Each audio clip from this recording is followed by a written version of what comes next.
விஜய் மல்லி ஸ்டோரியோட latest update எப்படி இருந்தது, அப்கமிங் ஸ்டோரி லைன் எப்படி மூவ் ஆகும் அப்படிங்கிறத பற்றி தான் நம்ம இந்த வீடியோவில் பார்க்க போகிறோம். அப்கமிங் ஸ்டோரி லைனை பொறுத்த வரைக்கும் ரொம்ப பரபரப்பாக இருக்கும் அப்படின்னு சொல்லி எதிர்பார்க்கப்படுது.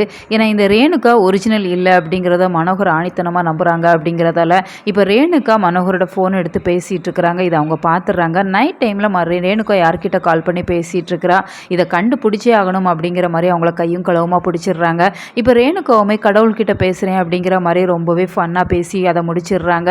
இப்போ வீட்டில் இருக்கிற எல்லாருமே வந்துடுறாங்க. இந்த ரேணுகா யாருக்கும் தெரியாமல் யார்கிட்டயோ கால் பண்ணி பேசுகிறா பாரு அப்படிங்கிற மாதிரி சொல்கிறாங்க. இப்போ மனோகரோட பேட்டர்ன் எப்படி ரேணுகாவுக்கு தெரியும் அப்படிங்கிற மாதிரி மல்லி கேட்குறாங்க. அதனால் இப்போ மனோகரால் எதுவுமே பேச முடியல. ஏன் இப்படிலாம் பண்ணுறீங்க மாமா அப்படிங்கிற மாதிரி விஜயுமே மனோகர் மேலே தான் கோபிச்சிக்கிறாங்க.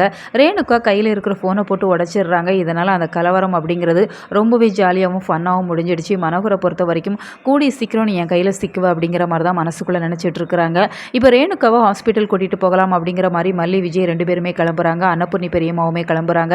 இன்னொரு பக்கம் இந்த ரஞ்சிதாவுக்கு தெரியாமல் எவ்வளோ நாளைக்கு மறைக்க முடியும்? ஏன்னா உங்களுக்கு கார் ரிப்பேர் ஆயிடுச்சு அப்படிங்கிற மாதிரி நிற்கிறாங்க. இப்போ விஜய், மல்லி, ரேணுகா, அன்னபூர்ணி இவங்க 4 பேருமே காரில் போகிறத பார்த்துக்கிறாங்க. ரேணுகா அக்கா விஜய் மாமாவோட காரில் போயிட்டு இருக்கிறாங்க அப்படிங்கிற மாதிரி சொல்லிட்டு இருக்கிறாங்க. நீ என்ன கனவு எதுவும் கண்டுட்டு இருக்கிறியா அப்படிங்கிற மாதிரி சொல்லிட்டு இருக்கிறாங்க. இப்போ ஹாஸ்பிட்டல் போகிறாங்க. ஹாஸ்பிட்டலுமே ரேணுகாவுக்கு ஒரு ஷாக் ட்ரீட்மெண்ட் கொடுக்கலாம் அப்படிங்கிற மாதிரி சொல்கிறாங்க.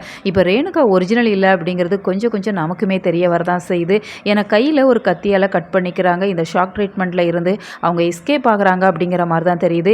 இந்த ரேணுகாவை யார் அனுப்பியிருப்பாங்க? நிச்சயமாக நிஷாவாக இருக்கிறதுக்குமே நிறைய வாய்ப்புகள் இருக்குது. இப்போ ரஞ்சிதா, ராஜி 2 பேருமே ஹாஸ்பிட்டல் நோக்கி தான் வந்துட்டுருக்குறாங்க. ஸோ அப்கமிங் சீக்வன்ஸ் ரொம்பவே சூப்பராக இருக்கும் அப்படின்னு எதிர்பார்க்கலாம். உங்களோட கருத்துக்களையுமே மறக்காமல் கமெண்ட் பாக்ஸில் தெரியப்படுத்துங்க.